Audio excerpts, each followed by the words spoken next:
3D editing का नाम सुनते ही दिमाग में सबसे पहले आफ्टर इफेक्ट का नाम आ जाता है, लेकिन हम एलाइट मोशन से भी इस टाइप का 3D एडिटिंग कर सकते हैं। तो चलो सीख लेते हैं कैसे 3D सीन क्रिएट करते हैं। 3D सीन क्रिएट करने के लिए तुम्हें फर्स्ट ऑफ ऑल तो एक इमेज की जरूरत होगी, जो तुम AI से भी जनरेट कर सकते हो। और इस टाइप के बहुत सारे AI जनरेटेड इमेज तुम्हें मेरे टेलीग्राम चैनल पे मिल जाएगा। तो अभी तुम्हारे पास एक इमेज है, अब तुम्हें इमेज का सब्जेक्ट को एंड बैकग्राउंड को अलग अलग करना पड़ेगा। इमेज से बैकग्राउंड को रिमूव करने के लिए और इमेज से सब्जेक्ट को रिमूव करने के लिए मैं पिक्सार्ट का यूज करता हूँ। पिक्सार्ट का प्रो वर्जन का लिंक तुम्हें मेरे टेलीग्राम चैनल पे मिल जाएगा। अब तुम्हारे पास सभी मटेरियल्स है 3D सीन क्रिएट करने के लिए। तो आओ अभी एलाइट मोशन में। तो एलाइट मोशन ओपन करके तुम्हें एक प्रोजेक्ट क्रिएट कर लेना है। फिर तुम्हें बैकग्राउंड को इंपोर्ट करना है जिसमें सब्जेक्ट नहीं होगा। देन तुम्हें बैकग्राउंड को फुल स्क्रीन कर लेना है। और मैं यहाँ पर बैकग्राउंड को लेंथ को थोड़ा इंक्रीज कर लेते हो अप्रोक्स 5 सेकंड। और एंड में एंड फर्स्ट में हम बीट मार्क कर लेंगे। ओके, तो ये सब कर लेने के बाद तुम्हें सब्जेक्ट को इंपोर्ट करना है। यहाँ पर मैं सब्जेक्ट को मैं थोड़ा छोटा कर लूंगा।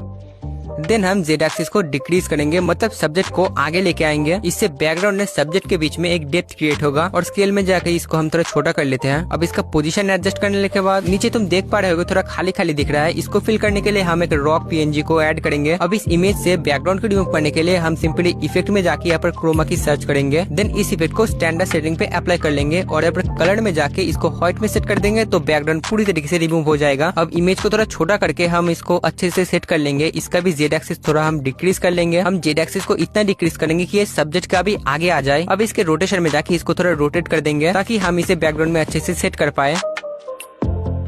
रॉक PNG अच्छे से सेट हो जाए तो इसके ऊपर हम अभी गोशन ब्लर को ऐड करेंगे। सिर्फ ब्लर को ऐड करने से इमेज में बहुत अच्छा डेप्थ क्रिएट होता है। अभी तुम देख पा रहे हो सिर्फ ब्लर को ऐड करने से कितना ज्यादा फर्क आ गया है। अभी सिंपली हम इन दोनों लेयर को सिलेक्ट करके एंड तक स्ट्रेच कर देते हैं। नेक्स्ट साइड में जो बोन फायर दिख रहा है उसके ऊपर हम एक ब्लैक स्क्रीन फायर का फुटेज ऐड करेंगे, जिससे और भी रियलिस्टिक लगे। फायर को ऐड करने के बाद हम इसके ब्लेंडिंग में जाके इसके ब्लेंडिंग को लाइट एंड में सिलेक्ट कर देंगे, तो हमारा वो ब्लैक स्क्रीन रिमूव हो जाएगा। अब सिंपली हम इसको बोन फायर के ऊपर सेट कर देते हैं। तो अब देखो फायर में एक रियलिस्टिक फील आ रहा है। तो सीन सेटअप हो जाने के बाद हम अभी 3D कैमरा को इंपोर्ट करेंगे। उसके लिए प्लस वाला आइकॉन पे टैप करके यहाँ पर ऑब्जेक्ट एंड एलिमेंट में जाके यहाँ पर तुम्हें कैमरा मिल जाएगा। तो सिंपली राइट साइड से कैमरा को इनेबल कर लेने के बाद हम कैमरा लेयर के फर्स्ट में की फ्रेम लाएंगे और इसको जितना हो पाए जूम कर लेंगे। और इसका पोजीशन हम बोन फायर के ऊपर रखेंगे, फोकस बोन फायर के ऊपर रहे। एंड लास्ट में की फ्रेम देके हम Z एक्सिस को डिक्रीज करते रहेंगे लाइक दिस।